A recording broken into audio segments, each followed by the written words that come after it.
Thankamani bus stand നിർമ്മാണത്തിനായുള്ള സ്ഥലമെടുപ്പ് പൂർത്തിയായി. ഈ സ്ഥല ഉടമകളായ സ്വകാര്യ വ്യക്തികൾ ഇന്ന് സ്ഥലം ഒഴിഞ്ഞുകൊടുത്തു. കാമാക്ഷി പഞ്ചായത്താണ് ആസ്ഥാനമായ തങ്കമണി ടൗണിൽ അത്യാധുനിക സൗകര്യങ്ങളോടുകൂടിയ ബസ് സ്റ്റാൻഡും ഷോപ്പിംഗ് കോംപ്ലക്സും നിർമ്മിക്കുന്നത്. കാമാക്ഷി ഗ്രാമപഞ്ചായത്താണ് ആസ്ഥാനമായ തങ്കമണി ടൗണിൽ അത്യാധുനിക സൗകര്യങ്ങളോട് കൂടിയ ബസ് സ്റ്റാൻഡും ഷോപ്പിംഗ് കോംപ്ലക്സും നിർമ്മിക്കുന്നത്.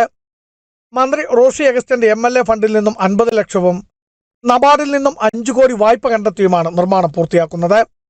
നിലവിൽ പ്രവർത്തിക്കുന്നില്ലെങ്കിലും പരിമിതമായ സ്ഥലത്തുള്ള ബസ് സ്റ്റാൻഡ് തന്നെയാണ് നവീകരിച്ച് വിപുലമാക്കുന്നത്. ഇതിനായുള്ള സ്ഥലം ഏറ്റെടുപ്പാണ് ഇന്ന് പൂർത്തിയായത്. 53 ലക്ഷം രൂപയാണ് സ്ഥലം വിട്ടു നൽകിയ സ്വകാര്യ വ്യക്തികൾക്ക് നൽകിയത്. ഏറെ വാദപ്രതിവാദങ്ങൾക്കൊടുവിൽ ഇന്നാണ് സ്വകാര്യ വ്യക്തികൾ സ്ഥലം ഒഴിഞ്ഞു നൽകിയത്. കൂടുതൽ നഷ്ടം ആവശ്യമെങ്കിൽ സ്ഥലം ഒഴിഞ്ഞ വ്യക്തികൾക്ക് കോടതിയെ സമീപിക്കാവുന്നതുമാണ്. ഈ ഭരണകാലാവധിക്കുള്ളിൽ നിർമ്മാണം പൂർത്തിയാക്കുക എന്നതാണ് പഞ്ചായത്ത് ഭരണസമിതി ലക്ഷ്യമിടുന്നത്.